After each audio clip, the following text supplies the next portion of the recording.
Every year in ancient Israel, the high priest brought 2 goats into the Jerusalem temple on the Day of Atonement.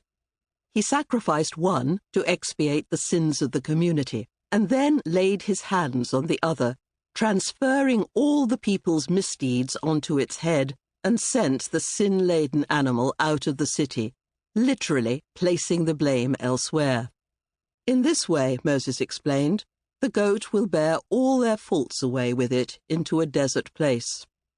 In his classic study of religion and violence, René Girard argued that the scapegoat ritual diffused rivalries among groups within the community. In a similar way, I believe, modern society has made a scapegoat of faith. In the West, the idea that religion is inherently violent is now taken for granted and seems self-evident. As one who speaks on religion, I constantly hear how cruel and aggressive it has been, a view that, eerily, is expressed in the same way almost every time. Religion has been the cause of all the major wars in history. I have heard this sentence recited like a mantra by American commentators and psychiatrists, London taxi drivers, and Oxford academics. It is an odd remark. Obviously, the 2 world wars were not fought on account of religion. When they discuss the reasons people go to war, military historians acknowledge that many interrelated social, material, and ideological factors are involved, one of the chief being competition for scarce resources.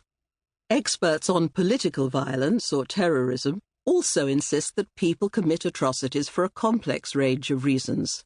Yet so indelible is the aggressive image of religious faith in our secular consciousness that we routinely load the violent sins of the 20th century onto the back of religion and drive it out into the political wilderness.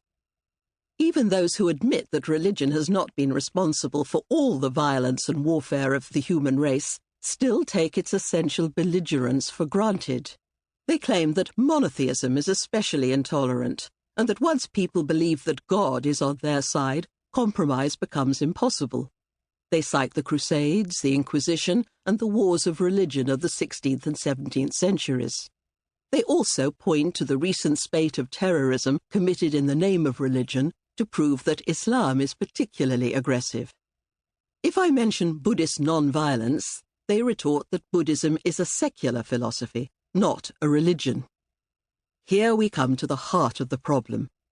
Buddhism is certainly not a religion, as this word has been understood in the West since the 17th and 18th centuries, but our modern Western conception of religion is idiosyncratic and eccentric. No other cultural tradition has anything like it, and even pre-modern European Christians would have found it reductive and alien.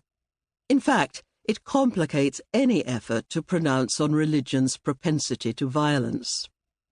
To complicate things still further, for about 50 years now, it has been clear in the Academy that there is no universal way to define religion. In the West, we see religion as a coherent system of obligatory beliefs, institutions, and rituals centering on a supernatural God whose practice is essentially private and hermetically sealed off from all secular activities.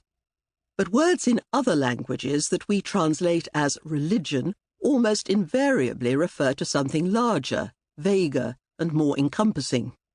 The Arabic din signifies an entire way of life. The Sanskrit dharma is also a total concept, untranslatable, which covers law, justice, morals, and social life. The Oxford Classical Dictionary firmly states, no word in either Greek or Latin corresponds to the English religion or religious. The idea of religion as an essentially personal and systematic pursuit was entirely absent from classical Greece, Japan, Egypt, Mesopotamia, Iran, China, and India. Nor does the Hebrew Bible have any abstract concept of religion, and the Talmudic rabbis would have found it impossible to express what they meant by faith in a single word or even in a formula, since the Talmud was expressly designed to bring the whole of human life into the ambit of the sacred.